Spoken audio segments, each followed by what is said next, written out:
on, people. It says we're live here, and hopefully, there's a few of you who are going to come on every Monday for the last now 4 Mondays, 4 weeks in a row. I've been going live doing a watch along of Alien franchise. And if you don't know and you're here, my name is Alex Thorne, and I'm just a rock and roller who, in his downtime, likes to watch movies while wearing a bandana.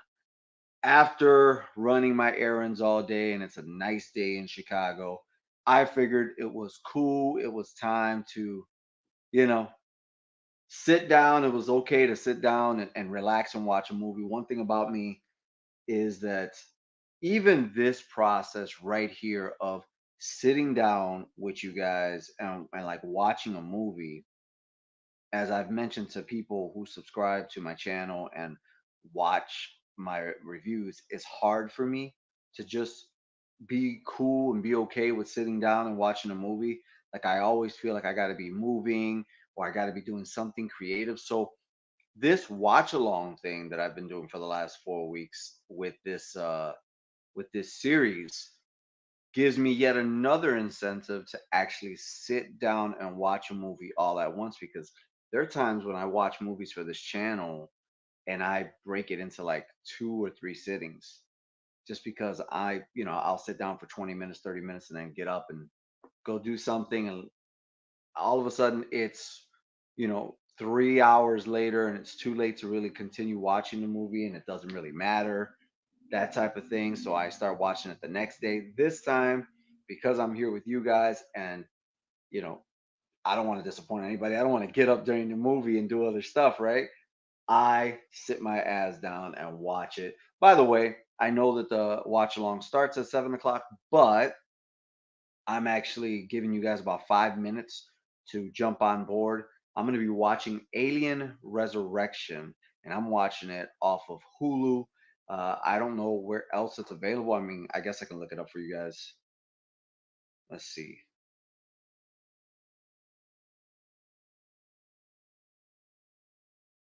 So I'm watching it off of Hulu. You guys can watch it off of DVD, Blu-ray, if you got it. It seems like it says here it's available on Disney Plus, Amazon Prime, YouTube, Fandango at home. But right now, if you're subscribed, it says you can watch these Alien movies on Disney Plus and Hulu. So that's cool. I'm watching it off of Hulu, which is the same spot that I watched Alien Part 1 and Alien 3 off of.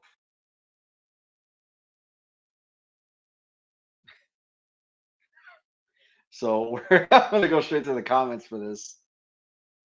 DDG says 5 minutes is all it took to bankrupt you. Look, that's my buddy right there, and we're playing Monopoly Go. And his whole existence, his whole reason for existing right now is to bankrupt me in Monopoly Go. Look, man, cool it, chill out. For the next 2 hours, I cannot play the game, so be cool. Don't bankrupt me in Monopoly Go, and don't, keep knocking down all my stuff. Wait till afterwards where I can get you back. All right. But thanks for joining, by the way, DDG. Appreciate it. Um,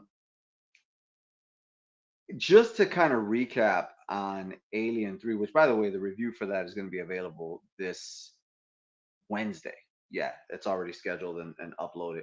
But I, it's just, I'm curious to watch this movie, Alien Resurrection, because I don't know how they're going to bring Ripley back. And part three itself was such a far let down from part two, how amazing part two was.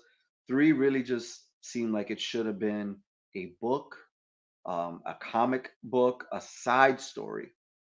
It truly did not feel like it should have been something that was a full blown sequel to such a great movie like Aliens. So, you know, going into Alien Resurrection and seeing Sigourney Weaver again after what happens at the end of Alien 3, it really does, it makes me curious but at the same time, it makes me feel like, what are we doing here? So I guess watching this movie will actually, you know, it'll actually confirm how I feel, whether I was right or wrong. Is this a right or wrong move to bring back Ripley? But it is now 7:05, and I'm going to press play on this movie because it is an hour and 49 minutes long.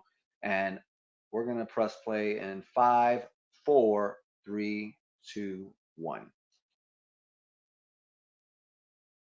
And yes, it'll be ultra low. And of course, I'm watching it with subtitles on because I do not want any issues from 20th Century Fox.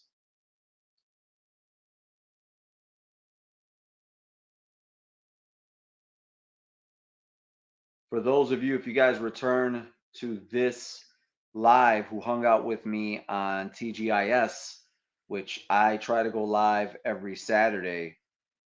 DDG, thank you, by the way, for the idea for the name. He's the real vidIQ right there, the tube buddy. Okay, Winona Ryder's in this.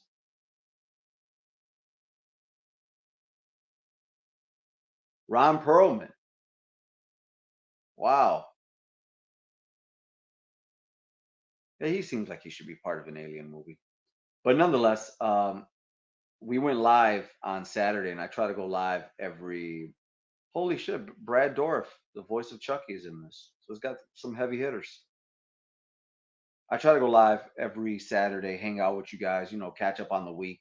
Go live with you guys for like an hour. It's a vertical, it's a phone friendly live, and man, thank you guys for joining on that one. I'd never had so much interaction and so many people tuning in all at once. So that was a great experience. Loved it. Look forward to hanging out with you guys on Saturday again at 9 p.m. Central. One of the things as this movie opens up, right, it has a star power, but I really, really, really, really hope it just doesn't overdo it on CGI. The last one introduced CGI into this series. Not good. Not good at all. Bad 1993 CGI. So I see Sigourney Weaver has a co-producer credit on this too. Again, I got to believe that she asked for these co-producer credits in order to come again, right? To come on board again because just paying her wasn't going to be enough.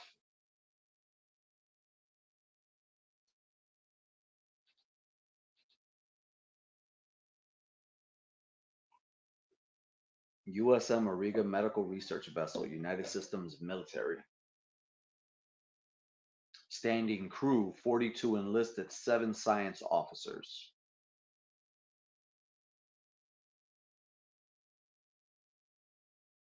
I think this one came out in 97.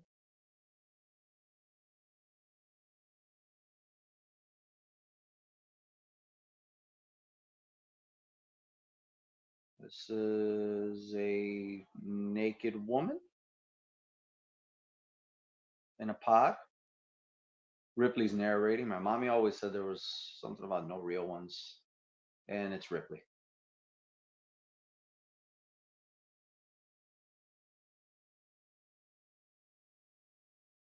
It's bald Ripley again. Bald Sigourney Weaver.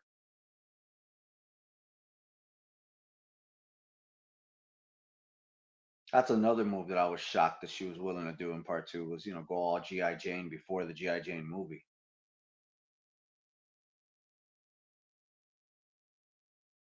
Okay, well, she has hair again right away. Oh, Brad Dorff. There he is. He's the surgeon.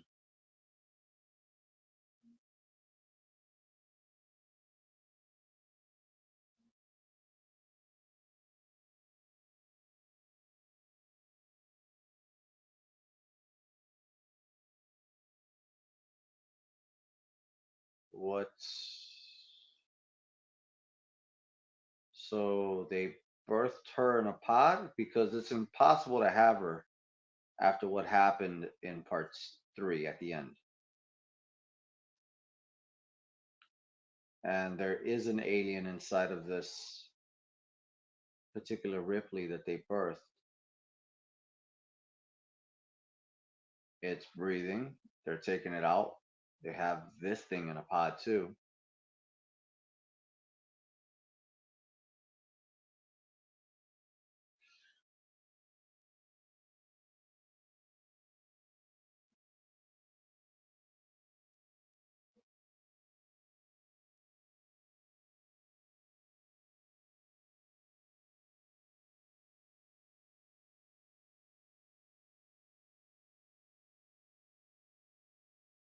It's always interesting to see like the different characters that Brad Dourif would play outside of Chucky. Obviously, that's something that he lends his voice to.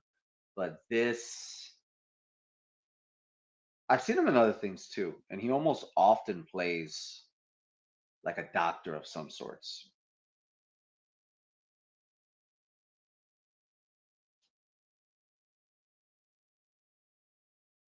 Read the subtitles out loud like an audiobook using my thorn.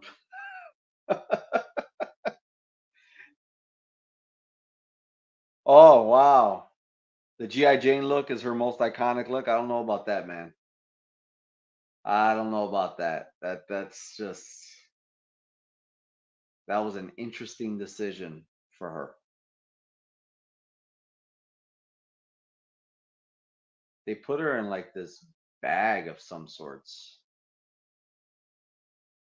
and she's like being rebirthed. Thank God she's got her hair back in this. What's interesting right away that I notice is I guess she's an android or something. I don't know what she is. Right? We got to watch this to find out, but she's older. Facially, she's older, so it's just I guess you're just supposed to accept it. She's not ridiculously older, but again, this is 1997, 18 years roughly after 1979 where she started, and we're still bringing back the same actress.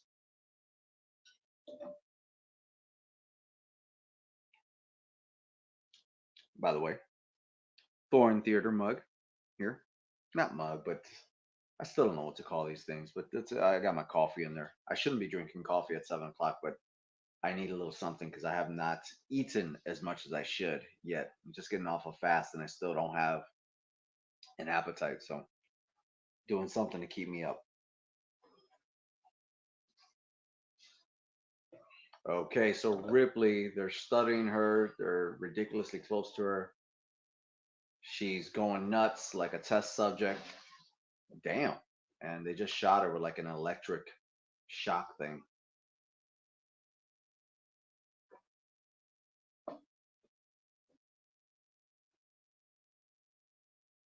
They have her restrained and they're trying to just teach her how to be human again.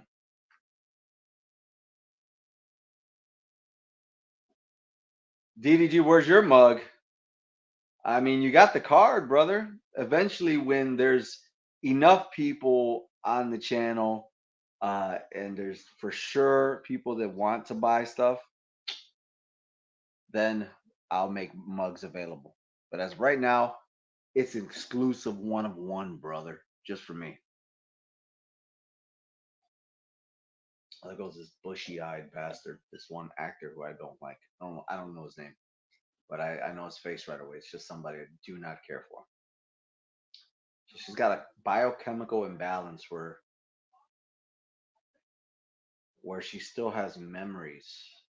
I guess they took her DNA, and because it's Ripley's identifiable source, it's going to be tied to some memories, which of course is movies, right? They're always going to do something like that.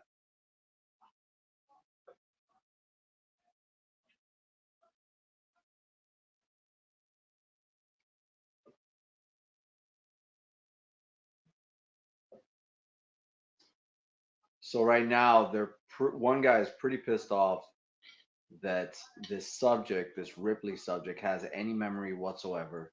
They don't want her to have any memories of what happened because that puts Wayland Industries in danger. So they want her terminated, but everybody's fighting against it.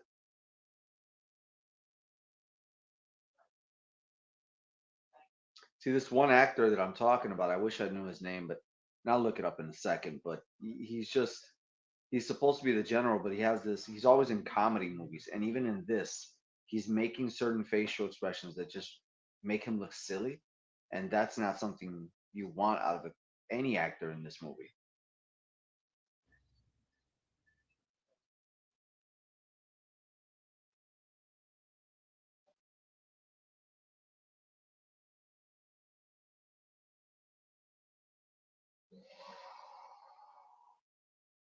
No, DDG. I am watching on Hulu, and it seems as right now I'm at 10 minutes and 15 seconds, 16, 17, 18 seconds, a 10-minute mark. It's available on there. Also, so what I'm looking at here is that they also have a queen that they've birthed or something like that, which is crazy. Yeah, apparently they have to teach this Ripley. They have to teach this Ripley character, this Ripley android, whatever, built from her DNA, how to eat, what's a fork.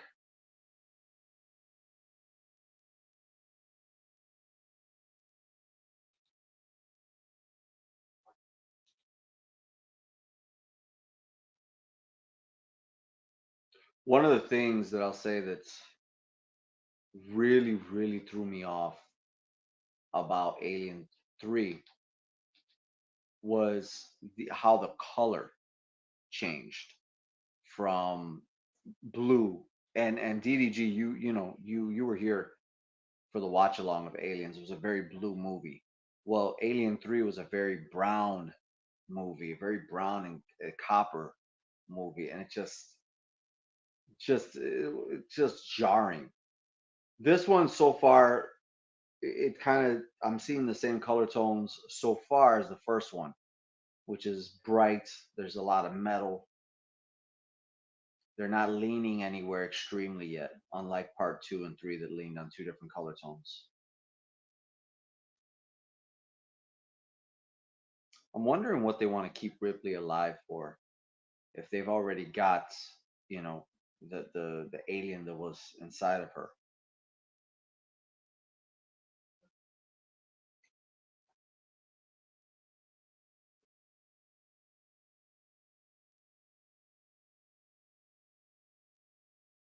I got a feeling that this android that Sigourney Weaver's playing, this Ripley android, knows way more than they're giving her credit for. Has to. She has to. Because she's giving certain looks when they do things.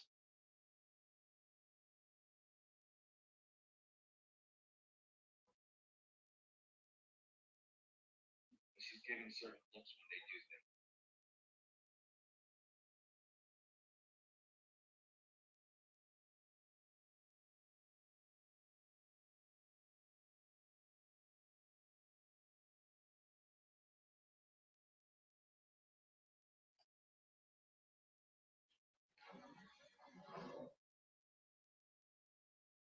It's now there's a commercial freighter standing crew six. It's wild that so many years after the first movie, right? So many years after the first movie, they're still trying to weaponize aliens, get them and use them as weapons. And Ripley just told them, you cannot control them, you cannot teach them new tricks. Oh, I think this was the lead bad guy from The Crow. And we got our first appearance of Winona Ryder. She's a horror fave, horror fave, not a horror, but she's a horror for well, I don't know her personal life, but she's a favorite for of horror fans.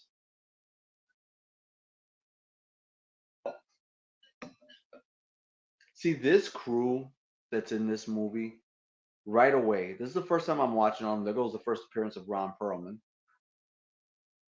acting like a nut, like he always does. This crew, they all have unique features to them, which was something that made Aliens Part 2 work and something that did not make Alien 3 work. Like Alien 3 just had an awful cast, in my opinion. This already, everybody looks identifiable. You might line yourself up with one guy or the other or this girl, which is good.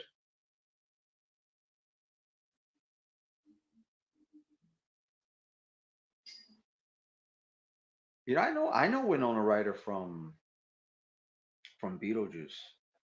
but I don't really know anything else that she's. I know she's been in a ton of other things. I know she's had a hugely successful career. I just don't know her from really anything else that I liked.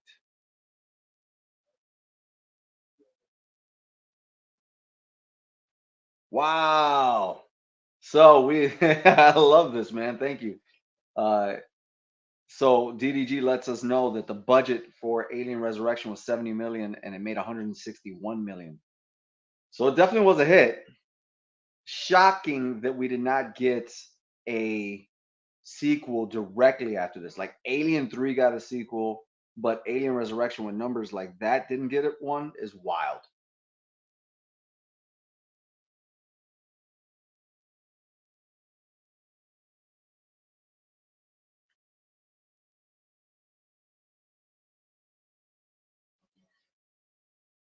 Oh wow,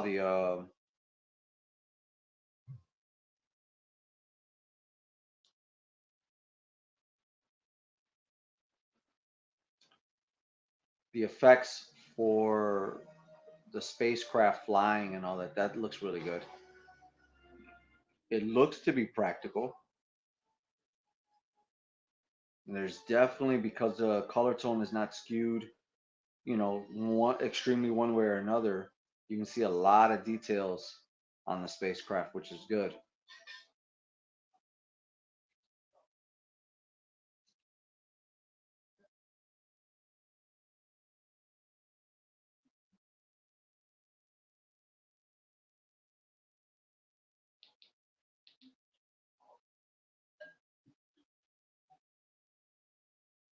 Seems like they just arrived.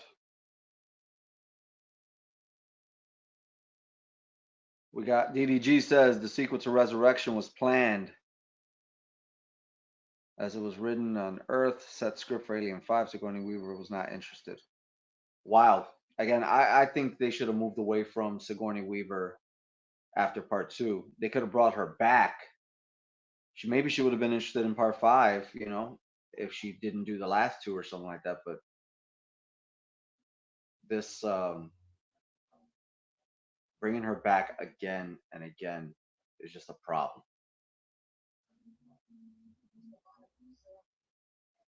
I'm guessing, and I said this before, is that they treated Sigourney Weaver like Arnold Schwarzenegger's T-800. Like we can't have an alien without her. They're aliens. They're not just specifically after her. You know, she's a clone in this one, but like even in T3, where that Terminator was a different Terminator than Part Two, a T-850 instead of a T-800.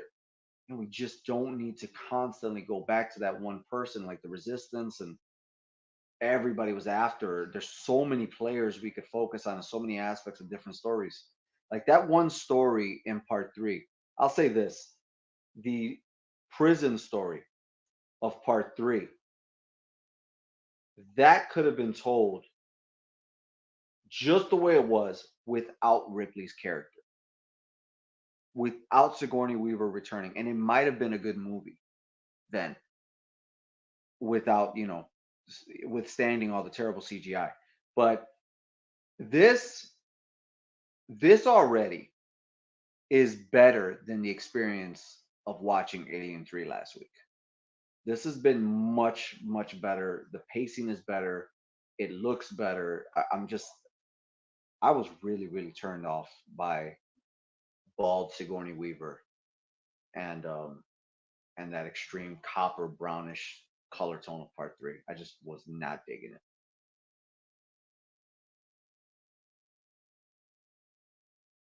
I gotta take a look at who this actor is because he's a perfect bad guy. He always comes off looking like scum, and I'm wondering if he's gonna be the guy who turns already in this.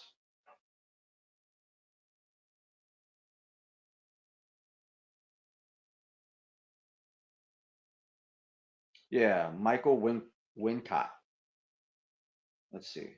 Yeah, he was the lead bad guy in The Crow. He always plays an asshole. He just has that look to him.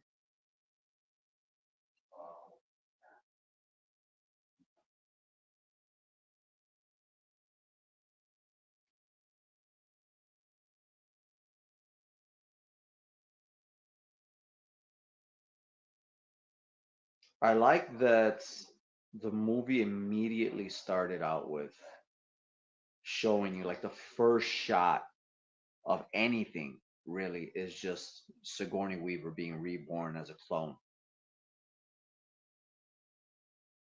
because they just got straight into it. Like again, I am watching this on Hulu for those who are just joining this watch along. I'm at 20 minutes and 51 seconds, 52, 53, and it doesn't feel it feels like I'm still 5 minutes in, even though we're 20 minutes in. So that's good. It's going. Oh dear Lord. So they have taken very expendable cadets or whatever these people are and put them in the same pods. Oh my God. As these eggs that are hatching, the aliens, the face huggers. Ah, that's terrible, man. Brad Dourif, the voice of Chucky, who's the lead doctor in this, he's got tears in his eyes because you're just about to kill humans for research purposes, and they don't even have any clue. They're all sedated. That's scary. They're locked down. They're just waking up now. Okay, cool. They didn't show it. Ripley is over here. Okay, Ripley's over here playing basketball. She's dunking. She's got some stamina, which is way more than other people, I can say.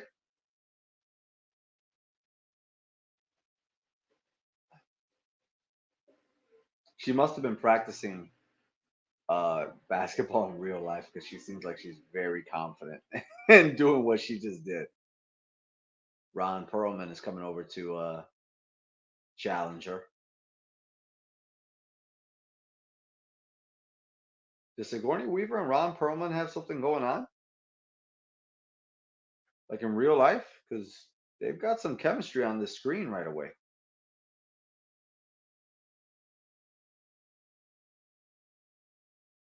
Look at her.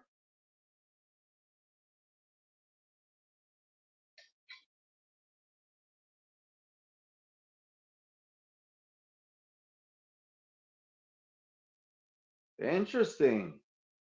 I've never seen, and that's that she's old here. I've never seen Sigourney Weaver in this role as Ripley trying to play somebody who's flirtatious. Obviously, he got a little too close and touchy feely, so she just tried to beat his ass. She caught a basketball. Okay, everybody's gonna try to attack her now. Bad move. She just got hit with a weight, with an easy bar, knocked out a guy with a basketball.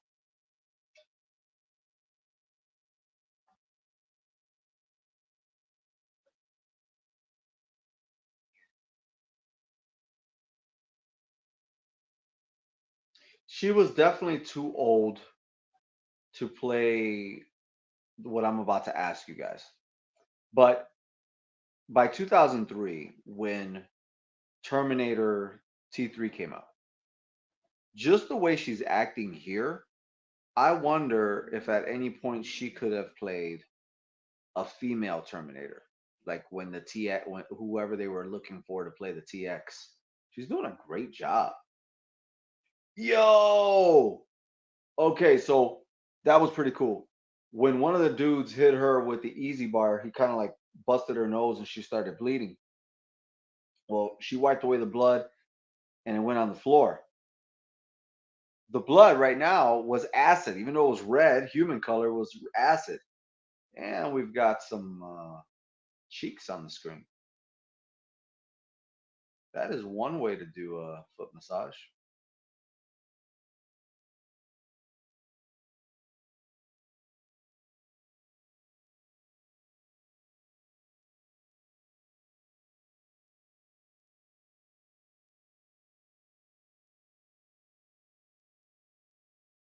I was asking the question earlier who was playing the general because He has a very silly face, and thanks to DDG, Dan Hedaya plays the general.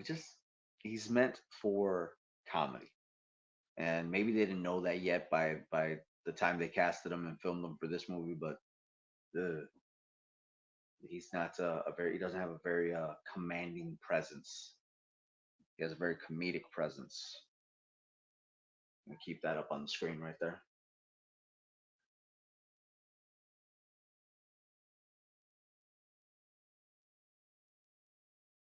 I've seen the 4Ks released of Alien One and Aliens.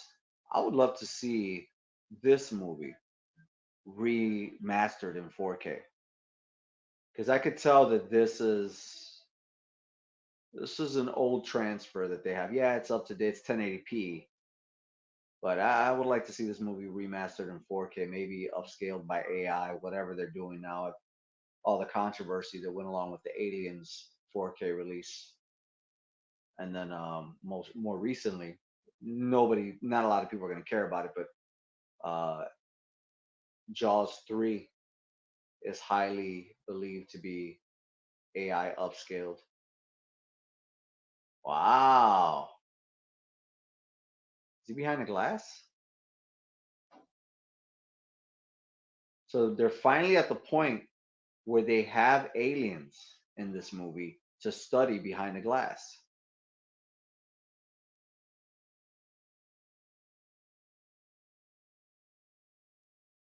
This is the start, the real start to what they wanted since the first Alien. The hell are you doing, Brad Dorff?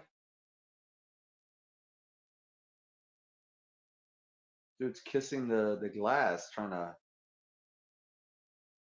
Uh-oh. He's gonna. Yeah, man, you're tempting that alien. Don't do that, weirdo.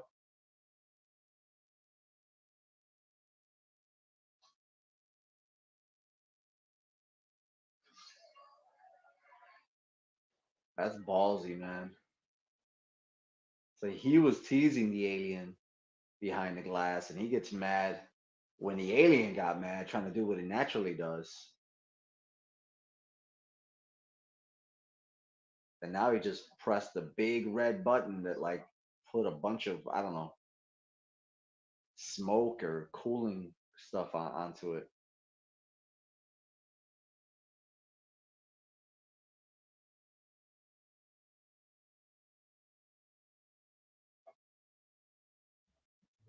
Why?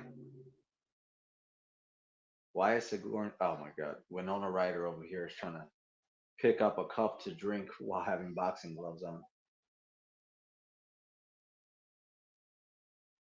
It's hilarious. She's one of those chicks that always looks young, no matter what movie I've seen her in. She just looks the same. She's blessed that way. Good God, no. DDG, absolutely not. No Terminator 2 wax. Ugh, digital filter 4K. You know what? Besides that movie always being in like a $5 bin for a 4K of an iconic movie, I remember I bought that when I had sold it off. Then they came out with an exclusive Steelbook 4K, right? And I bought that one. I still have it, and I've never watched it because they said it's the same crappy 4K. They just gave it a new tin, a new box, or whatever. So, not gonna do that at all. And that's that I love Terminator, brother. I got Terminator all over back here.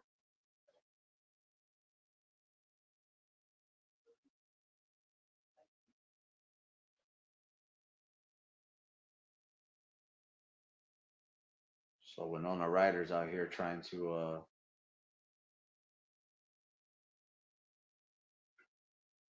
get in to see Ripley.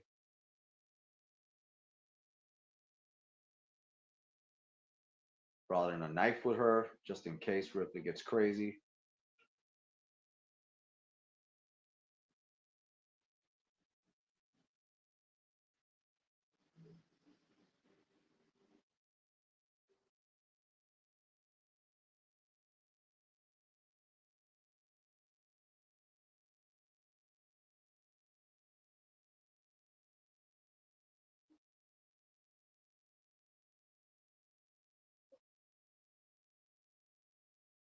Okay, so it seems like Winona Ryder and the people that she got on the ship with, right? They're there to get the alien, and she just discovered that they already took it out of Ripley. So she's asking her, "Where is it? They already took it out of you. Why should I shouldn't?" I guess she's been sent there to kill Ripley, and she had no idea they already did that.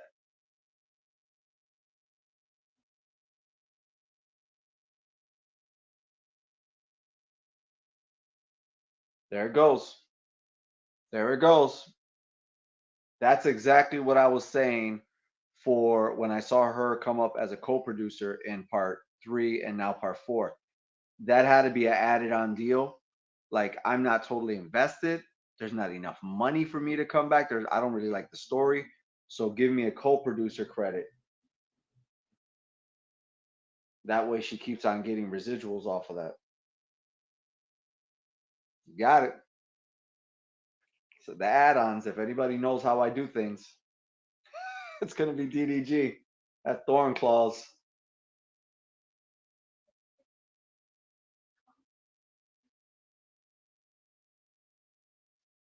I like this portrayal of Ripley. She's so much more confident in this than she was in any of the other ones. She just put the knife through her hand and it didn't hurt her at all.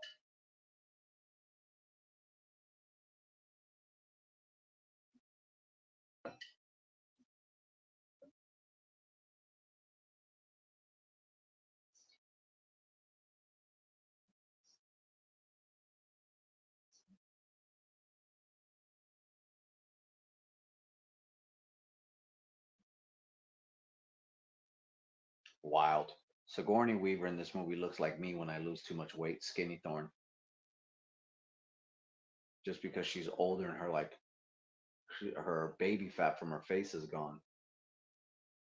So she just looks really, really skinny.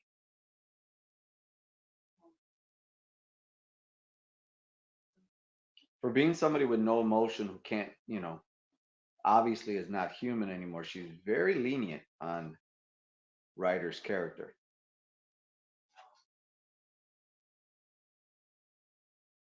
And they caught her.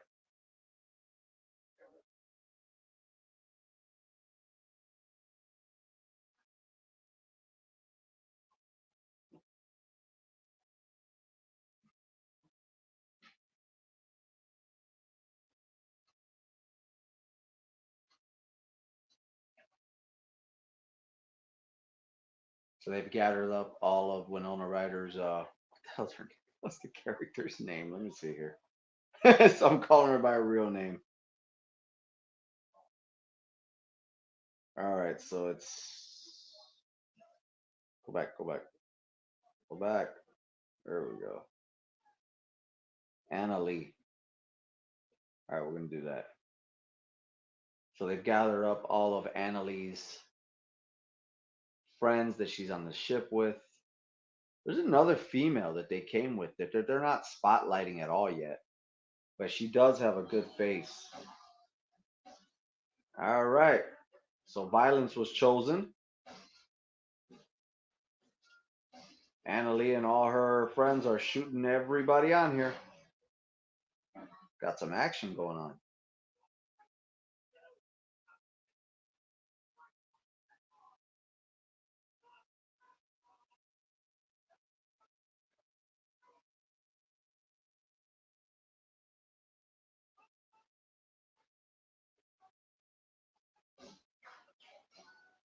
That was CGI, but that was good.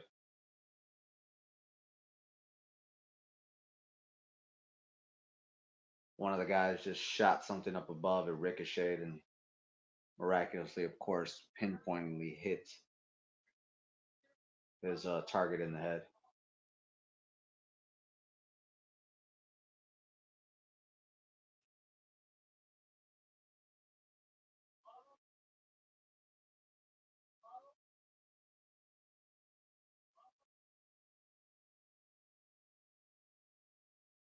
Okay. We're seeing way more of these aliens, and they're all practical so far.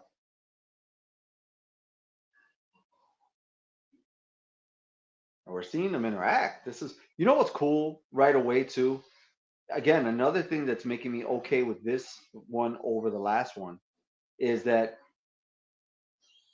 they're all fighting with. Oh, uh-oh. So all the aliens that are in this behind this glass are fighting with each other, and they started stabbing the alien in the middle so that it bleeds out all the acid. And I'm pretty sure that's so that it melts into, yup, that's so that it melts into the ground. They have a way to escape the cell.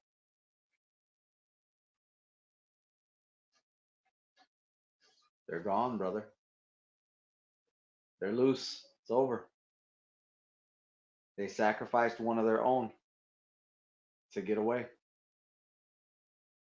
That's cool. So what I was saying was one of the things that made me pretty agitated about, there's so much that made me agitated about part three. But one of the big things was, you know, you go from having one alien in one, and then you have so many, several aliens in what, hundreds of aliens in part two, to going back to having one alien, a dog alien in part three. And besides the matter that we went from so many to back to one, it wasn't even an impressive one. Now we're back to having several different aliens again. And geez, this guy's like the wolf man. What the hell? Fucking condition, dude. The general woke up and had hair all over. But nonetheless, it, they're using practical effects here. The aliens are not claimed to be some special hybrid of anything else yet. And Brad Dourif's character, these guys are getting smart. Oh, it's like a freezing powder. It's like a freezing thing. Wow. The aliens are getting really smart. See, here's the thing. Here's the thing too, right? I'm 37 and 51 minutes into this movie. 37, 52, 53, 54. 37 minutes into this movie, boom, we're into it. The aliens are loose. Not only that, we already started to see some, what, 10 minutes ago? So 27 minutes in, this was not the case. In part one, it was a drag, which I understand. Alien 1 is a classic. I'm not, you know, putting it down. In fact, the review is available on this channel now. But Alien 1 took an hour and a half to really get going. Aliens Part 2, whatever, Alien 2, exactly at the 1 hour mark is when it started going. This is already, we're 37 minutes in, and we're into it. Alien Part 3, I don't even remember when it started getting going, but even when it got going, it wasn't good. This we're already here. This is exactly the way I like it. Let's get to the damn action.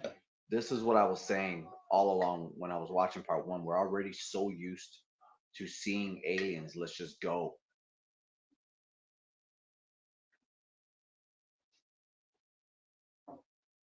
Yeah, practical effects. No CGI yet on aliens. Thank God. Other than a gunshot that they did like a trick shot, which it looked okay. It looked fine. But no CGI alien just yet.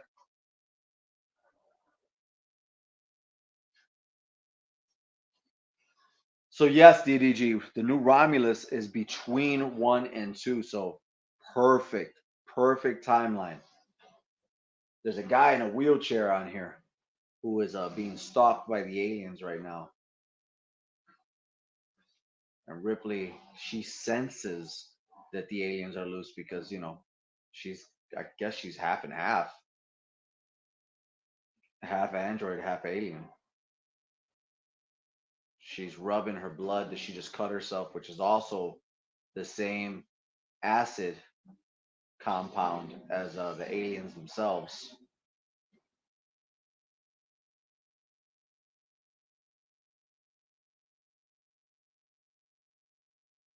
Brother, you're in a wheelchair. How do you feel that on your legs? Well, I guess you're not entirely. There's acid from above dripping on the guy in the wheelchair. Dude's trying to shoot and move at the same time.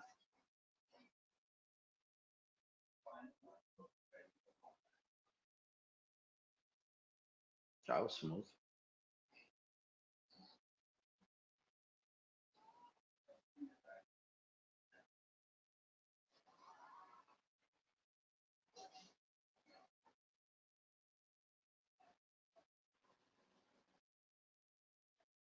Oh my God.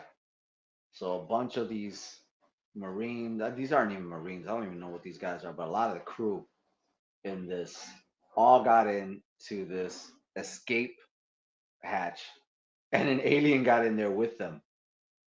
So there goes another 6 to 8 people that are dead, and then they threw the general threw a grenade in there. So now all of them are gone.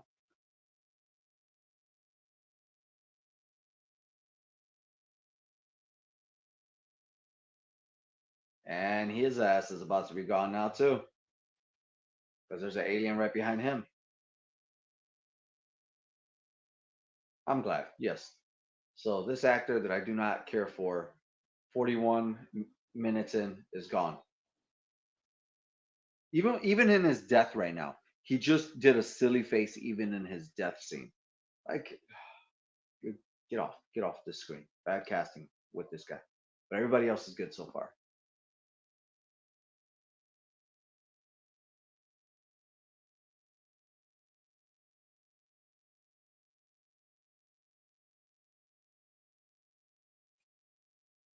So DDG says that this movie is a yeah 109 minutes. How long would it be if made today? Look, every Alien I've seen so far, including Alien 3, was 2 hours long, if not 2.5 hours long. I'm assuming that the new one is also going to be about 2 hours long because they're always like that. This being 109 minutes, perfect. Like the action is kicking up. Like I said, 37 minutes in. That's the way it needs to be. That's the way I dig my alien movies or any action movie. I don't want a bunch of downtime. We need to get it going and going fast.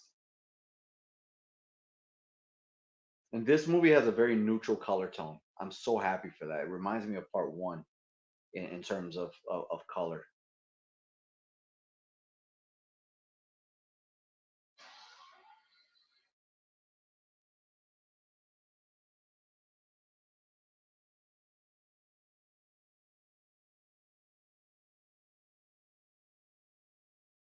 I still to this day want to play a third person alien game that I like.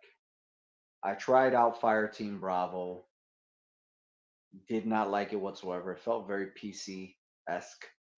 I'm not a PC game type of guy, and it was I played it on the PS5, but it had very PC esque controls to it. No emotion, just run and gun with nothing to it. Didn't care for that. Zero impact to everything you did. And then I've been told that Alien Isolation is great, but that's a first person game. I'm not a first person game fan. But this, again, when you just see so many aliens in different areas, they got to make one that's similar to Callisto Protocol's gameplay. Give me that over the shoulder. Oh, here he goes. He's got no shot. He's got no chance. This alien just pulled it. Oh my god. This alien just came up from underneath one of the one of the marine guys or whatever and pulled the grate down and killed him. These aliens are smart. They're learning, they're seeing how to take out people, how to do things.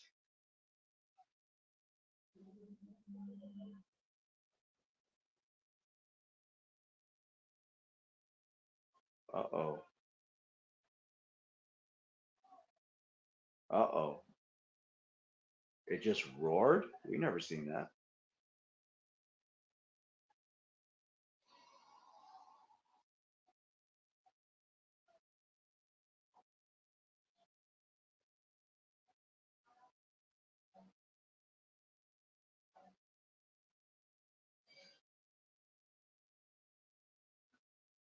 Oh, oh, is that CGI? Okay, it looked a little weird, but it looked okay. It didn't look terrible.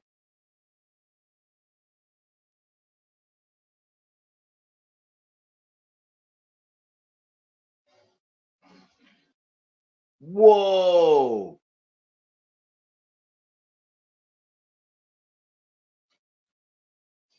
Ripley. So at 46 minutes and 15 seconds, and this really cool thing just happened. Wow.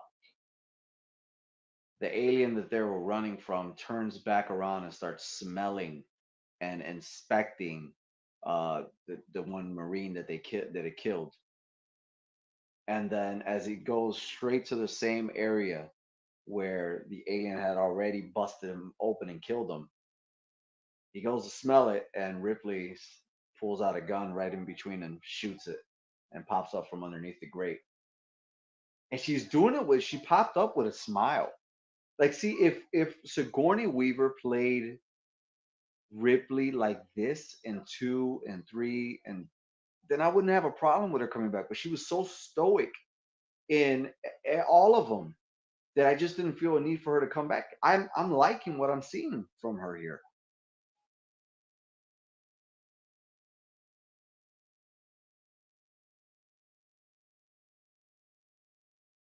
For those that have joined, we're doing a watch along of Alien Resurrection. I've been doing this for the last 4 weeks. The reviews are all on this channel. Alien 3 review is going to go public on Wednesday. Is this the last movie that Sigourney Weaver did, alien wise?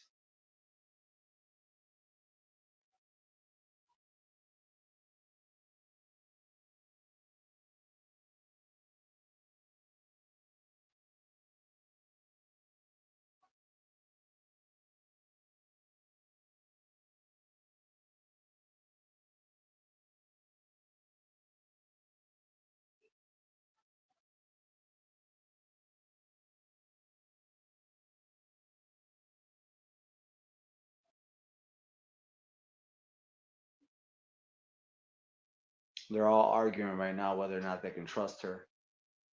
She just killed an alien. Why wouldn't you be able to? Winona Ryder's character knows that she's not human, that Ripley isn't human anymore, so she's very cautious of her. This other female here, another Latina, she hasn't said a word, but she should be featured more in this.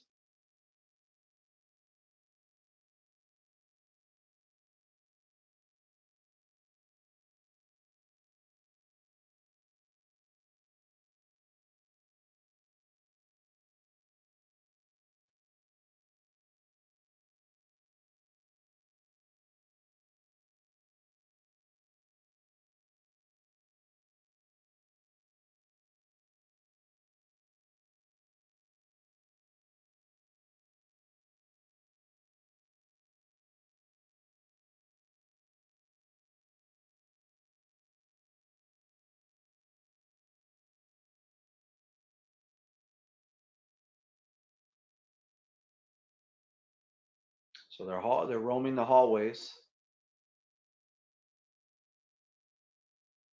They all just stopped. They're a little afraid. Oh, okay, wheelchair man.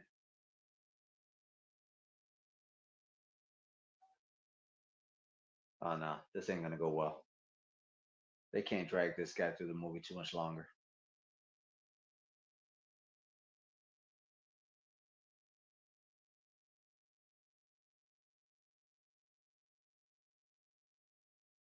At this point in the movie, 50 minutes in, I feel like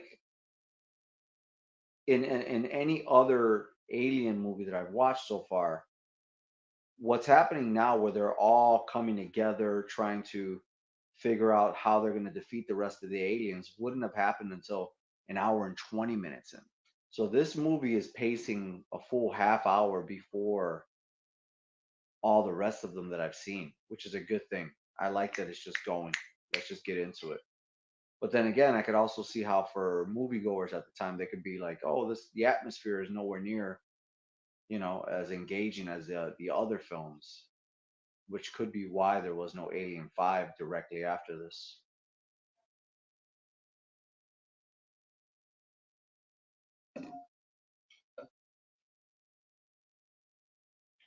A lot of chatter going on right now. I feel like this has been the slowest part of the movie, and that's all that they're all just standing in this corridor chatting for what it feels like 5, 6 minutes now, but it's probably been about 3 minutes. There's got to be a cicada like right outside my window.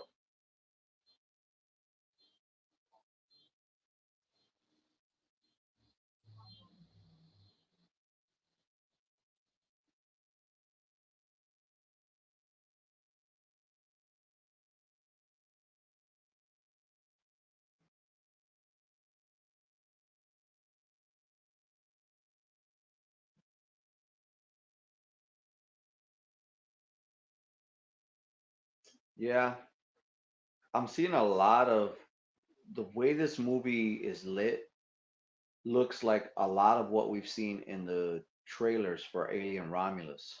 They're lit the same way, and I just read a blurb, I want to say a few days ago, from the director saying that they really wanted to take the color tone back to the original Alien with a mix of aliens. Again, this works. Cold, not one blue tone in sight yet. Just a lot of yellow, metal, and slightly greenish hues.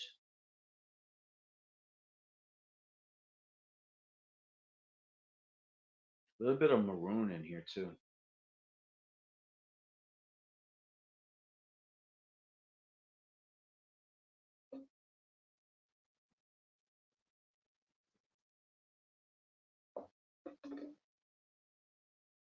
Ripley just stops. She's noticing something that says I-7, and she's number 8. I think she's about to discover that they hatched her a few different times. He kind of like test tube babied her a few times, and all of the other ones are like failures. Also failure.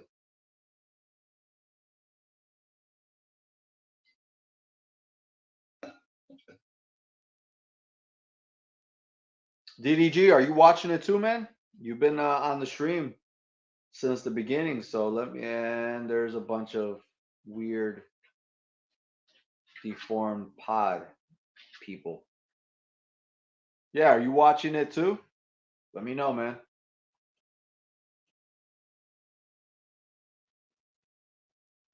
Oh wow, that's pretty cool.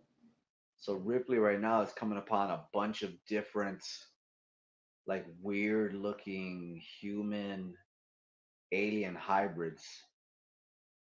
A good way to get in like your test looks into the film. Excuse me, include them as kind of like failures as trying to make Ripley.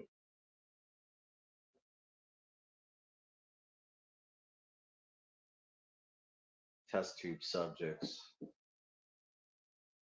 That one actually kind of looks like a weird face hugger slash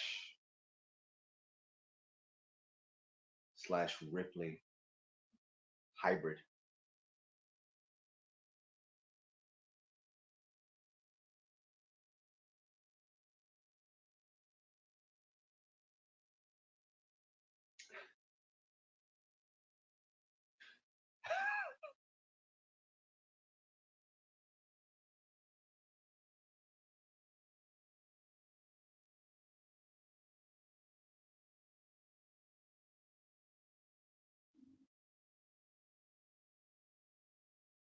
Oh my God.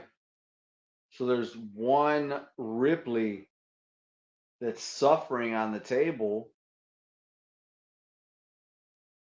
It's got Ripley's face, like half of a human body up top, but then it has like alien legs and a weird deformed arm. That is grotesque.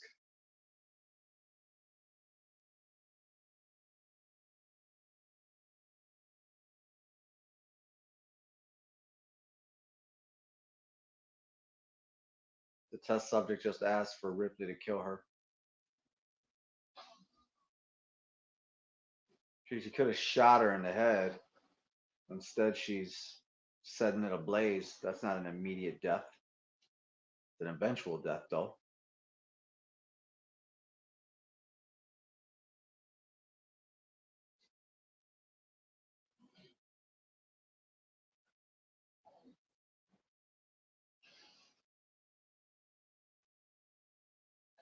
She's setting ablaze to everything. Very reminiscent of when she set the eggs and that whole thing ablaze in part two. That was cool. That came out from behind me. Finally, the surround sound kicking in. 55 minutes into the movie.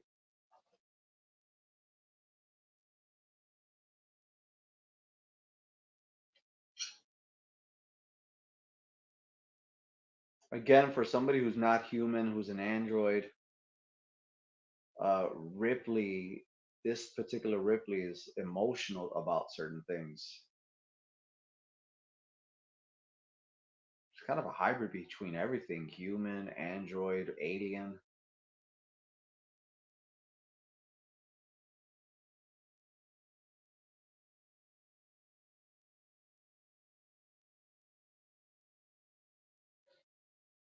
See, to me, the way this movie is playing out, this could have been part three. I'd completely accept that Ripley was flirtatious, hardened, but also very confident by this point if this was part three, especially after her experiences, in one and two. I don't even think she need unless it's going to come into play later on, which I'm sure it is going to come into play later on in the story. But I'm wondering if they're going to use the fact that she is part alien in this. I know that in part three, that one particular alien did not attack her because she was pregnant with the queen, which I don't know if it's just because I was talking to you guys on the stream while watching, but I never caught how she got pregnant with a queen in part three. Just didn't catch it.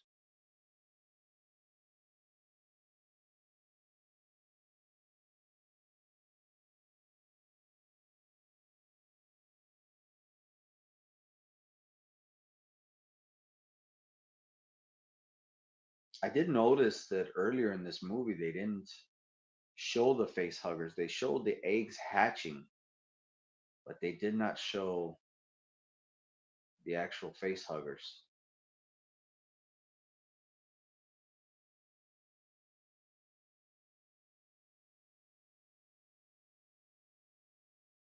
This looks great. Now there's finally some blue introduced to this movie.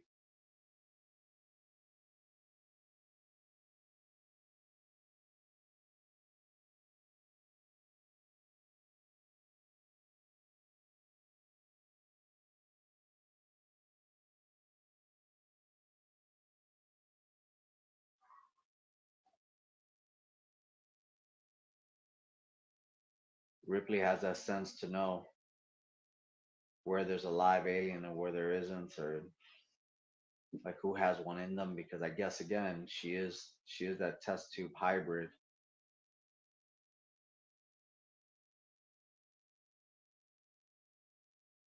She's asking this one guy who was, I guess, just knocked out of sleep in there.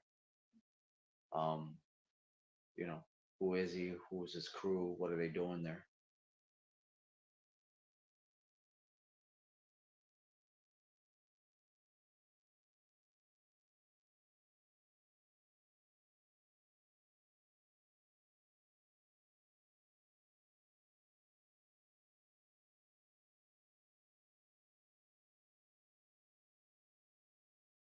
This is one of the guys that they took from wherever he was. She's smelling him. This is one of the guys that Wayland took to impregnate them. Yeah, she knows that he's got an alien inside him. He's already been mated with.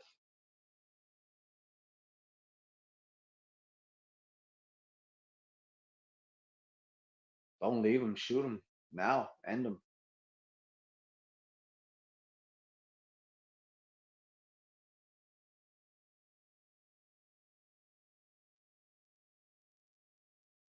bro. When Winona Ryder's characters, she's not annoying, but like as a character, for her to not want to leave this guy, like would you listen? There's six people here, including somebody who knows, who's telling you something you can't see. That has an alien inside of him. Screw it. Leave him. End him now.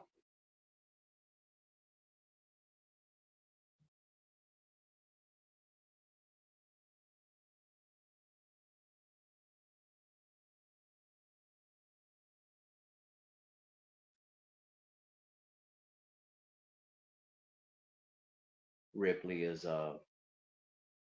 letting this guy know what happened to him and what's about to happen to him. That the alien is going to burst through his chest and he's going to die. That he was just taken from his regular life, hijacked, and used as a test subject himself.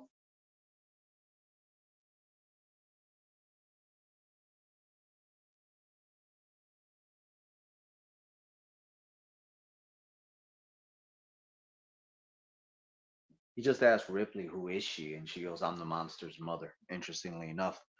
All right, DDG. Yes, more sequels were planned to follow Resurrection, but were ultimately abandoned as the crossover series arrived in 2004 film Alien vs Predator, along with the prequel series. Yeah, yeah, I know. It doesn't seem, Alien vs Predator in my mind seems like it's so long after Alien Resurrection, but realistically, at the pacing that this series goes, I guess the closest any of them ever were releasing to each other was Alien 3 and Alien Resurrection, which I believe was 93 and 97. That's the closest because you consider one was in 79, two was 86, three was 93. So it's a long time between them. So between Resurrection and AVP, you got Resurrection in 70 and 97 and AVP in 90 and 2004. So that checks out. That's about the time frame right there. And Lord knows I love me some AVP. So I can't wait to watch that next week.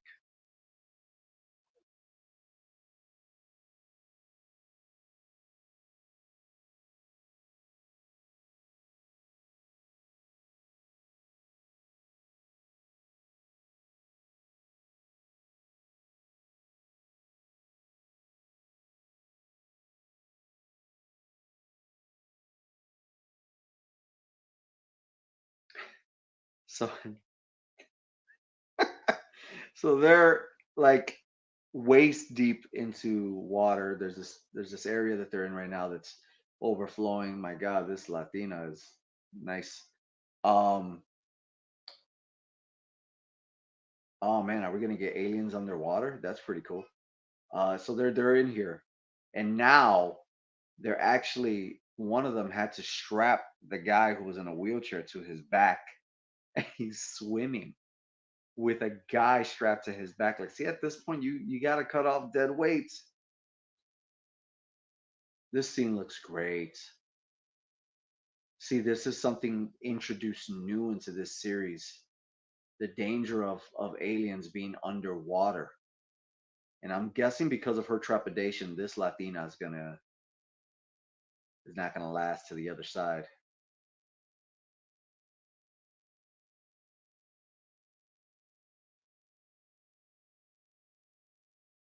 Oh my god, here we go. Aliens swimming underwater.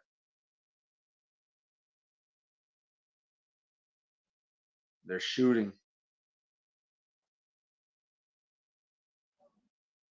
I mean, how do you not lose your breath when you're that scared and confronted? I mean, that's like a pack of sharks coming after you. And the funny thing is, like, they managed to do a underwater scene while still on board a spacecraft. Yeah, that's CGI, but it's very good. CGI advanced so much between 93 and 97. Yeah, she's not going to make it.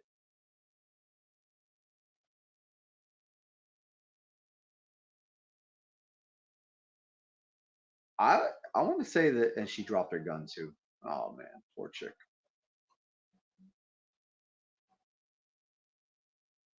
I grabbed her leg. Oh, what a great. Oh, see, what a great shot. So instead of showing you anything like directly what happens to her as she gets, killed or whatever, they just focused in on her face and then let her get dragged away and the scene got blurry. See, this is a good movie. This is so much better. So much better than part 3. And I've never seen this one. So I'm just shocked at how good this actually is.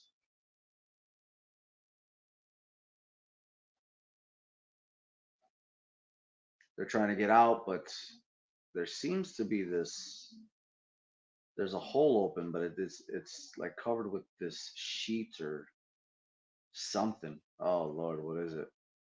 Oh my God. So they found a place to escape through, but where they're about to end up escaping through is the nest, literally right in between where all of these eggs are about to be hatched because it's a warm and damp area. And as soon as they came out of the water, whoa, right away, one of the face huggers hatched and directly jumped into Ripley's face.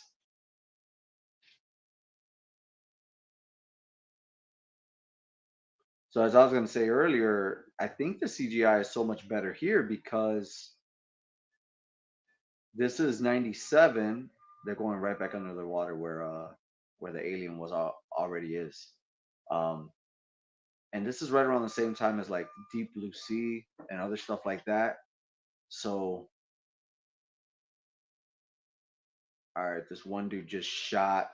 He's doing a bunch of shots. See, those are CGI shots, but they look good. Oh,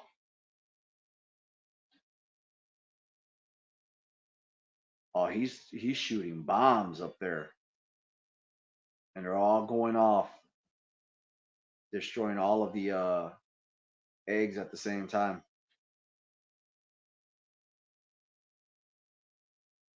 Even though this movie made 160 million at the box office, right? I don't remember hearing much about it. I don't even remember people like really being into it or saying anything real good about it. And I'm shocked because this is a really good movie. But then again, 97, the late 90s were that there was a lot of good movies at that point. All you ever hear is about how bad Alien 3 is. And I feel like I never hear anything at all about Alien Resurrection. How the hell did this guy, as they went back in the water, this wheelchair guy, how did he not die back there? Oh, wow. So one of the crew members who they trusted just shot Winona Ryder, and he right away said, "You're too trusting." He shot her. She fell right into the water. Hopefully, she has like a vest on or something.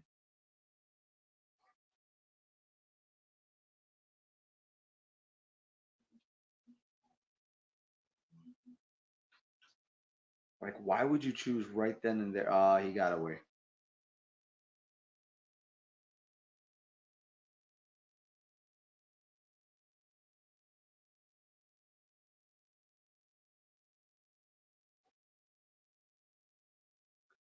This movie has done CGI really. smart. They've kept their shots, like this is a CGI shot right now, and they kept them really, really tight. The alien just busted out of the water, like literally just went up. Right now, that's a CGI shot too. You can tell, but it's not bad. Like one of my complaints about, oh my god, just spit acid. Oh, this is wait a minute, they never spit acid before.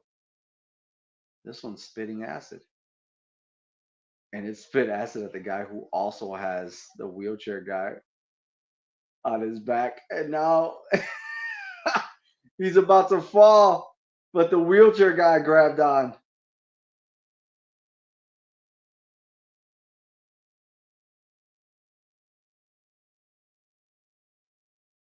I mean, wheelchair guy should have a strong upper body. That's all he uses.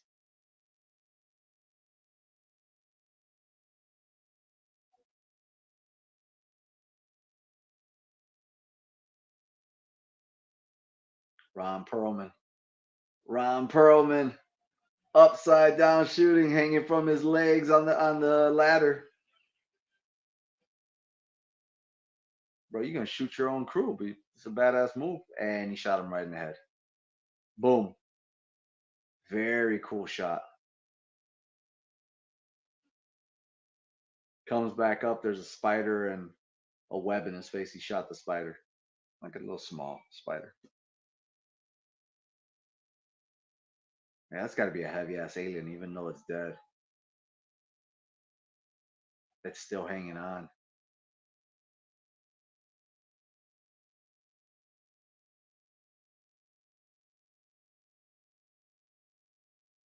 Man, the other guy's passing out, and that makes sense.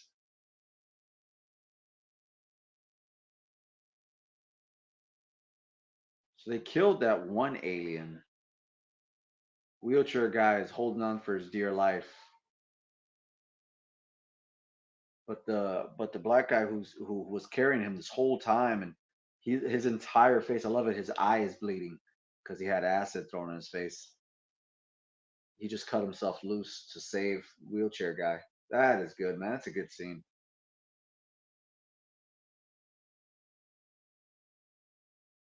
Yeah, I'm not gonna have a lot of bad things to say about this movie.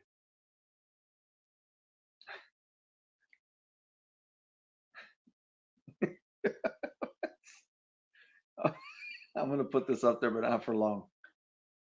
Yes, wheelchair wheelchair man being the show stealer.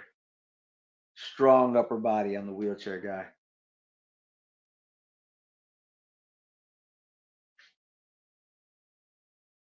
So she must have had a vest on. So Winona Ryder just, despite being shot, everybody's shocked to see her, despite being shocked and falling into the water. She just reopened the doors for them to escape from the hatch. Now they're looking at her like, how the hell did you survive that?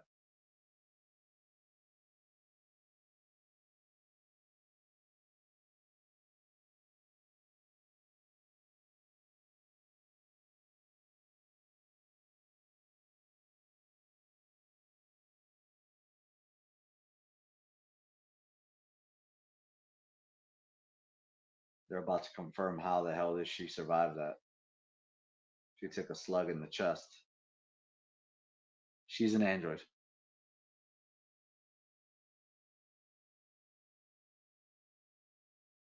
or a robot.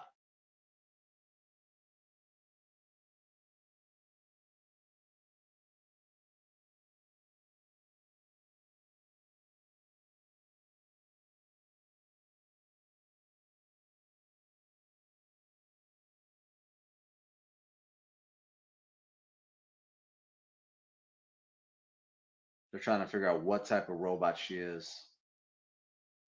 Robots designed by robots. What's interesting again about like Ripley is a hybrid test tube Ripley, and then Winona Ryder's character is an android slash robot, whatever. But they all still shed tears and have a lot of like real emotion. So I think that's one thing that I've never, and I still have not grasped. about this series is like how these robots have human emotions and why they cry and react to certain situations like that. Like, and I guess it's my bias because I think of when I think of androids or robots, I think of the way Terminator did them to be emotionless. Like how why is she crying? But she's emotional. She's acting very much like a human. And Ripley herself has also acted like a human in this, despite not being human.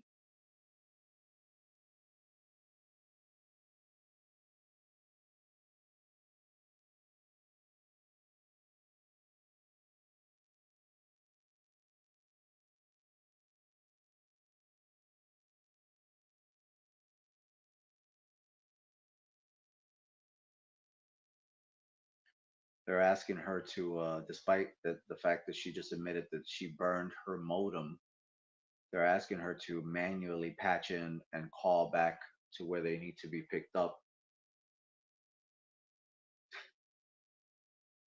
They have an e-reader that was the size of a real book, like actually fat like a real book. That's funny.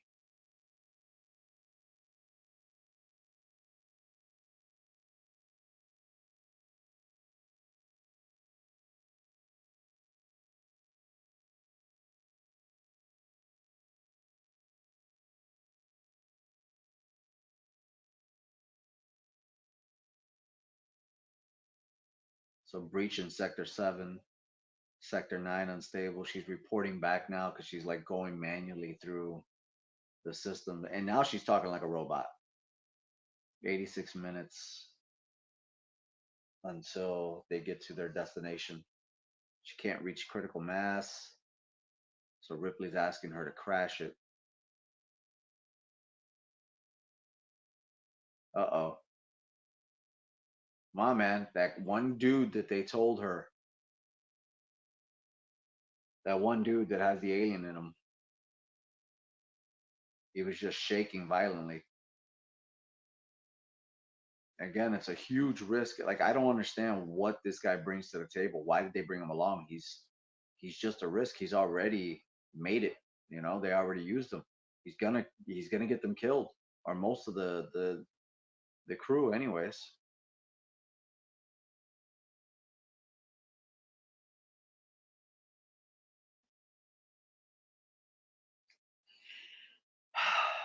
Yeah, Ripley does run on MediaTek. Guys, I don't know about you. For those of you, there's three of you watching. DDG is one of them. But for anybody who knows about tech, there's Snapdragon chips, there's AMD, right? There's Intel, and then there's MediaTek. And my God, that's just one of those. It works. There are cases for MediaTek, but not many. It's calls to where if you see a tech product has MediaTek in it.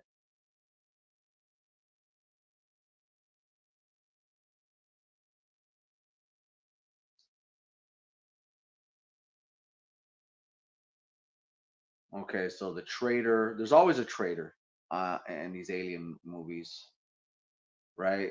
Which is which is odd because I don't know in the other ones the traitor was always, or in the first one the traitor was the android, and I don't know why you would betray this crew if you don't have a for sure way to get out. Obviously, it creates tension in the movie for this character alone too, but like it's not even worth it. Winona Ryder's character saying is she already burned too much energy. She needs to restore herself a little bit more before she tries to recontact for them to get home.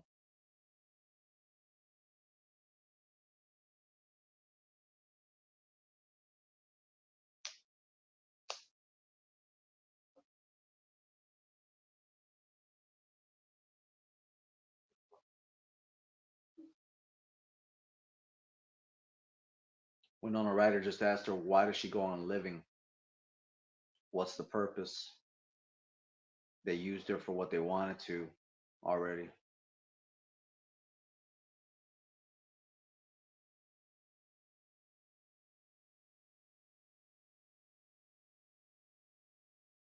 I don't get this.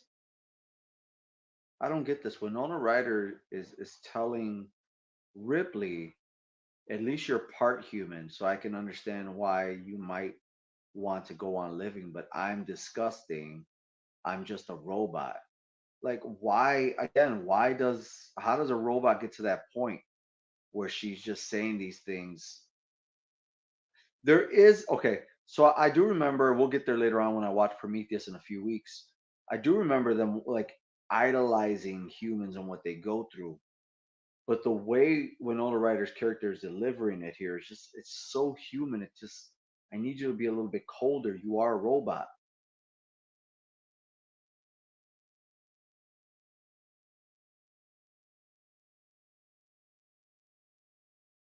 Uh-oh. All that goop from aliens. It's been a while. It's been about 10 minutes since we've encountered one. They're near a nest.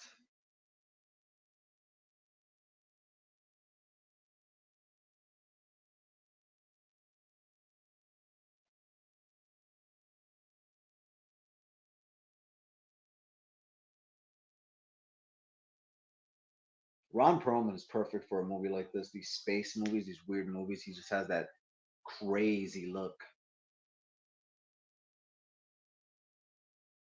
He's been nothing but sweet to, oh shit. He's been nothing but sweet to Sigourney Weaver. Or, I'm sorry, to Winona Ryder's character, but now that he knows she's an android, he's just like going off on her. There's a chemistry between Sigourney Weaver and Ron Perlman. By the way, can any of you guys look up, did they have something going on in real life at any time whatsoever? Because there's a chemistry on screen with them.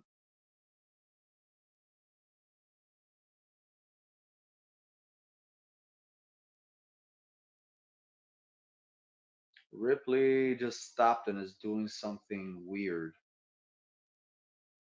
Like she feels them coming, the aliens.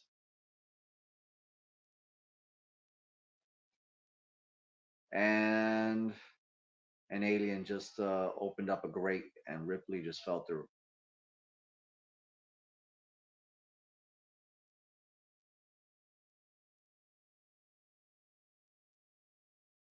Whoa, what am I looking at here?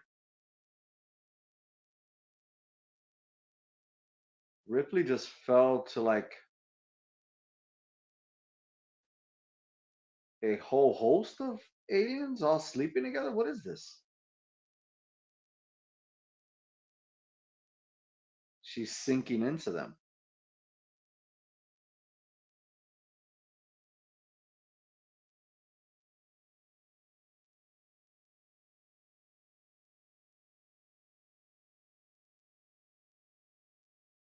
That was weird.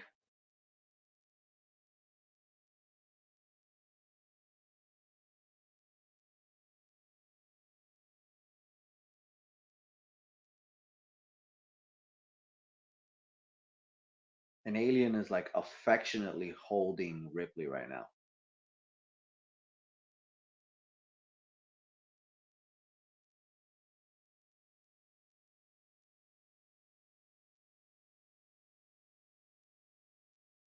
For those joining, I'm watching Alien Resurrection. This is the fourth week of watching an Alien movie. Watch along here. Watching it on Hulu. I'm an hour and 24 minutes in, 33 seconds, 34, 35. She's being comforted by an alien. I love how this is like, they don't let you see it too much. It keeps, the screen keeps going black. The effects for this movie have held up really well. And it's wild that I'm like more impressed by the effects holding up of a movie in 1997 than 1979, because the abysmal effects that were in part 3 left me with no hope for this movie. And I have not been detoured once from anything that was practical or CGI. Yes, you can tell the difference. Uh-oh. They keep getting scared by this guy who has the alien in his chest that they took on board, which again is ignorance. And it's taken a long time for this alien to burst out of his chest. I'm shocked that it hasn't happened yet. But also the traitor is also on board with them.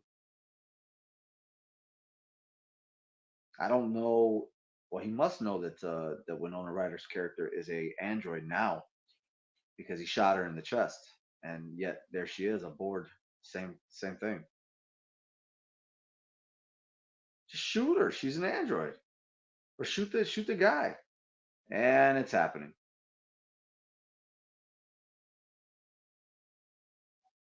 And the alien is about to burst through that dude's chest, and they're all paying attention to the traitor. This it doesn't do it often, but it is doing it.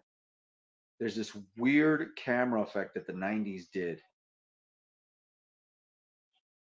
Why is he walking over to him like a zombie? He's getting shot five, six, seven different times. This one character. What the hell is happening?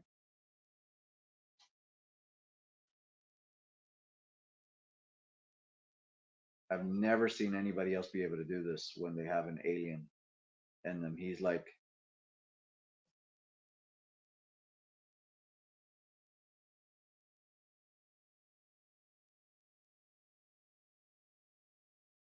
so the alien just burst through his chest as well as the traitor's face, which is a cool effect, but not one other person in this series has been able to do anything past, once it starts bursting through his chest.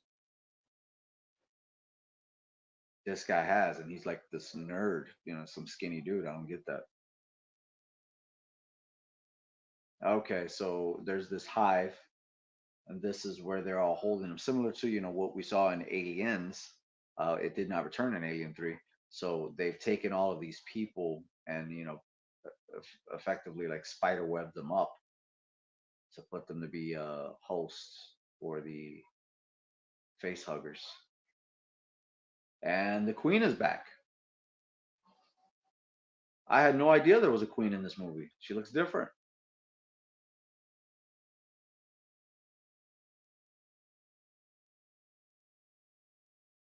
See, now we're in like this deep bow area of the ship, and I don't know if they're on a ship. I don't. I haven't even discovered that yet. There's a huge. There's a weird looking queen. Has the head of a queen, but like the arms look like a looks like a fucking roach. But the color tone shifted now. It's a very now it looks a lot like part three. I'm okay with for right now. Very brown and bronze.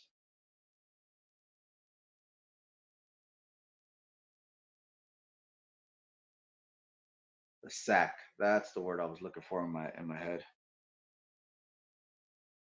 There's an alien being birthed from the sack of this queen.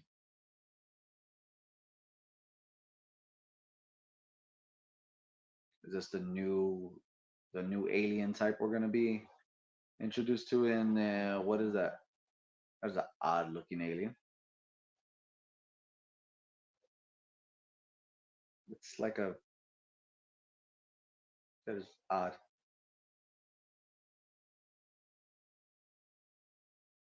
Brad Dourif's character is there. This looks like a human's head with the alien like skull or something. It's like a human skull with the alien head. I've seen action figures of this toy. I guess this is where it came from.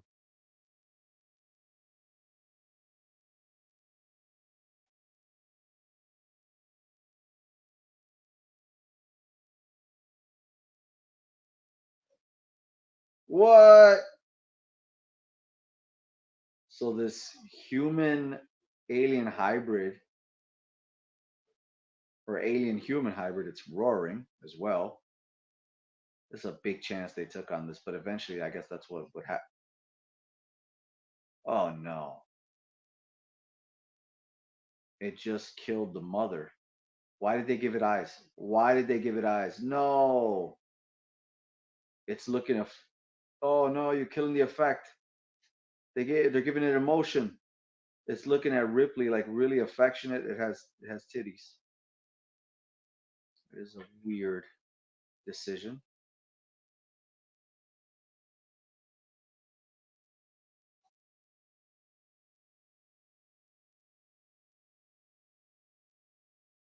I don't want to see an alien that looks sad and has affection. Ew.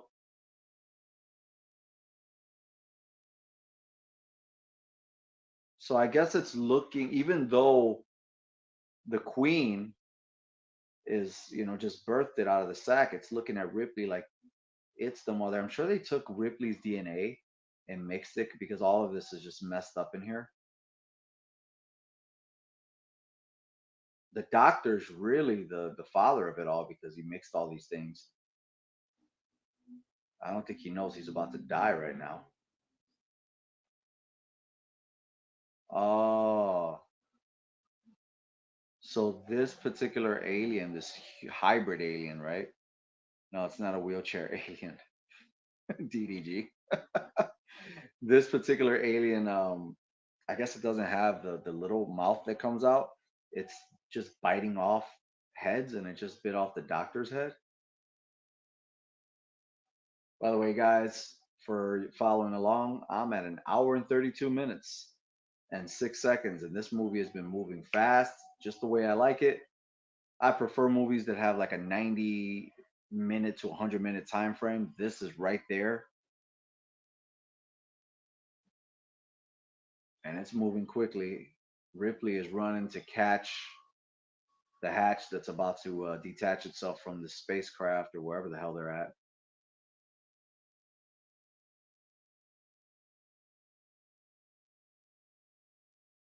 She's trying to get on board.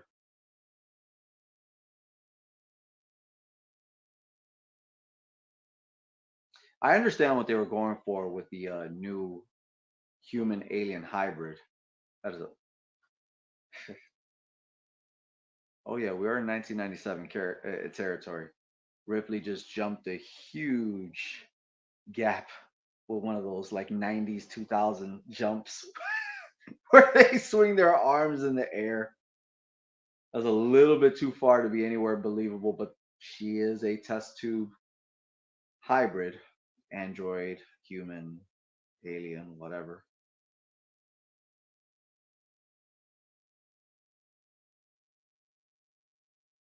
I really do like the way Sigourney Weaver played Ripley in this.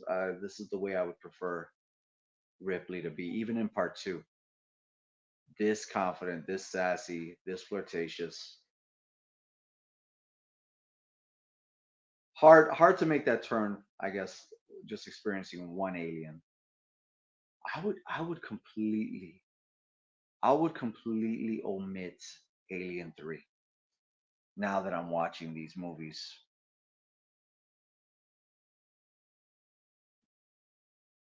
Completely.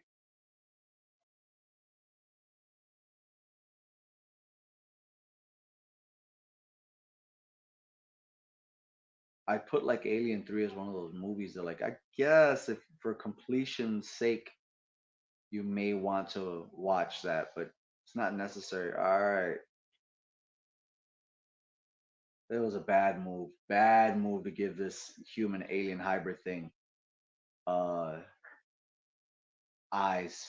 And well, the one thing I don't here's what I really don't understand is that if this is a skull, how is the skull moving to make facial expressions? That doesn't make sense. It just has a human skull. That shouldn't be moving.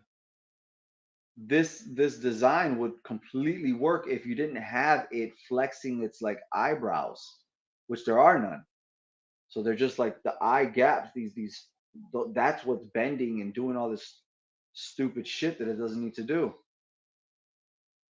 Crazy that the new alien that they tried to create for this movie is the only issue I'm finding with it. And it doesn't look terrible when it's not making faces. You know what it looks like? What is what? It just made like an affectionate, like emotional face to get sympathy.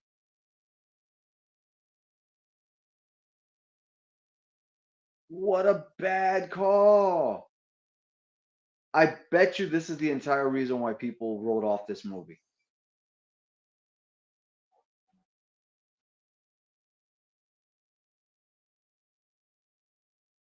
Effectively, at this point, this particular alien is just Pumpkinhead.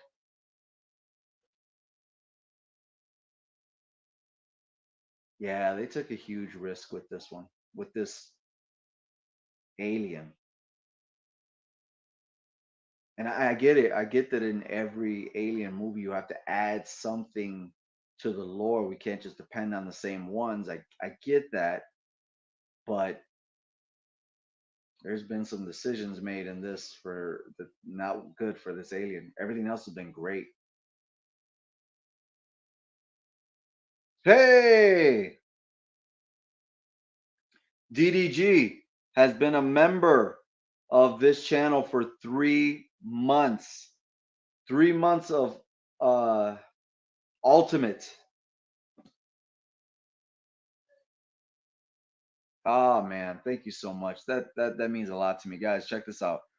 He just said, "Thanks for the hard work and content, brother, to many more." That means the world to me, man. This channel, and I won't get into it just because I'm watching this movie right now too much, but like this channel was created with DDG. Oh, this is not good. Oh Lord, this is a odd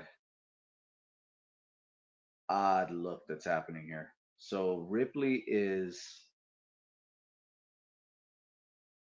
obviously she's trying to not seduce, but she's trying to like trick this alien because it won't attack her. It obviously has feelings for her, sees her as the mother. It shares some of her DNA as she shares alien DNA. So she's trying to this is it looks such a weird thing.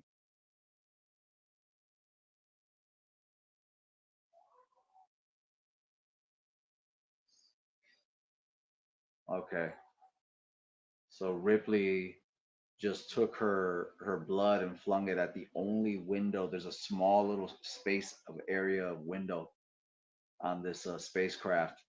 And she's effectively gonna use the same method that she used in part two and three. I'm sorry, part one and two, so that the alien just gets sucked out. But this is different because the other ones were like big hatches that it went through. This one is just this little hole. So it's going to be completely sucked through that just one little window.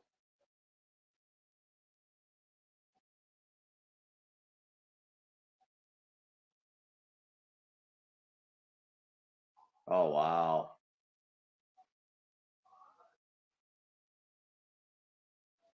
It's a cool look.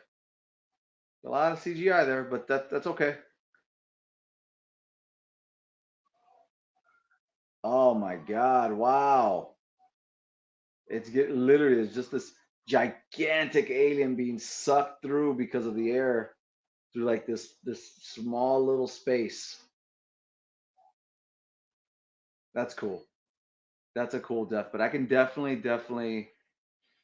say that there were this movie gets forgotten as entertaining and as good as it is. I can instantly tell people writing it off because of the last 15 minutes where this one human alien hybrid was introduced.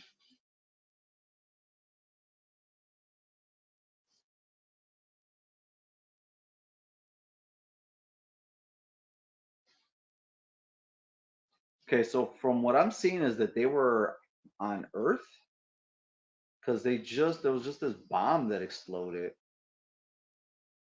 as the spacecraft is taking off. Huge bomb that they self-destructed or whatever.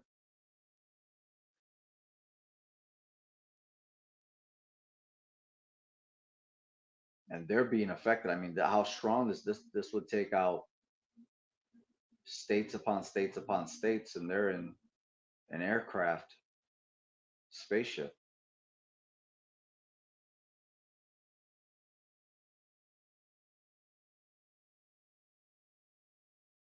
What's interesting is that they did not have to, that new alien would not have been a joke if they didn't give it, emotional expressions.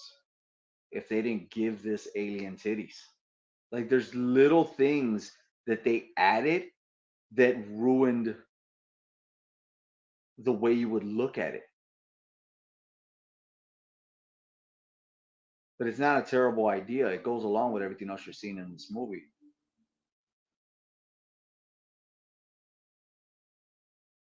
I don't know if they knew how to end this movie. So now they're in the air across clear waters. That's just weird. Ron Perlman just kissed the wheelchair guy in the mouth.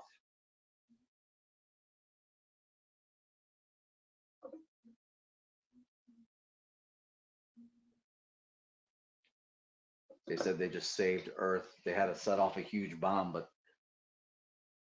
they saved overall the entire Earth or whatever. I don't know where they were. Obviously, I got to do more research after this to see where they were, where they set off that huge explosion. But Ripley is saying that they saved Earth. That she hasn't been to Earth in so long, she's practically a stranger to it now. Man, that sucks. I'm so like disappointed that the public forgot about this movie because these design choices. But it's actually a really good movie. Let's see. Oh, is that it? That's the end? Oh wow. Yeah, like I just said, I don't think they really knew how to end the movie. If anything, I would have ended this movie with her talking, narrating like she did in part one and two. That was good. That was shockingly good, and it moved quickly. That's not bad, guys. That's not bad at all. Thank you, DDG, for not only being an ultimate member for 3 months. You know all the perks that you get: the exclusive shorts, the behind the scenes photos, the polls, the early access to videos, the membership card, and exclusive lives, live chats. You get badges, emojis. There's so many pluses that come, and you get to support the creator. Because by the way, this channel is not monetized yet, so by hopping on board the memberships, guys, you support the creator. Myself, who is constantly in front of a screen, either watching or editing or doing research for these movies. And it's something that I could not do a few years ago whatsoever. I had trouble even sitting down for hour and a half movie. I would get up every 20, 30 minutes and then end up stretching a movie over 3 days type of thing. But this was fun. This was good. And I honestly cannot wait to see what comes next. There are a few more movies. There's still AVP, AVP2, Prometheus, and Alien Covenant to watch before the release of Alien Romulus on August 16th. But I'm really interested to catch up with the story because I know that there's going to be tiebacks, right? Callbacks in AVP to these movies, but I've never seen AVP 2 and I've never seen Alien Covenant. So it's going to be a fun watch. Alien 3, the review, is going to be available this Wednesday on this channel. Alien 1 and 2 are already available. You guys can check that out. All Alien related content is going to be in an Alien franchise playlist. And then every Saturday, I try to go live around 9 p.m. Central. But guys, it has been almost 2 hours. Thank you so much for joining me. I finally enjoyed an alien movie. It seems like this, one had me around here, two is the ultimate high, three was again even worse, and then four is like, wow, I'm surprised. So when the ranking comes, it's going to be real entertaining. Guys, I'm Alex Thorne. Thank you for joining me for the last 2 hours. You know what I got to do. I got to rock out, watch some movies, and review them for you. Thanks for joining.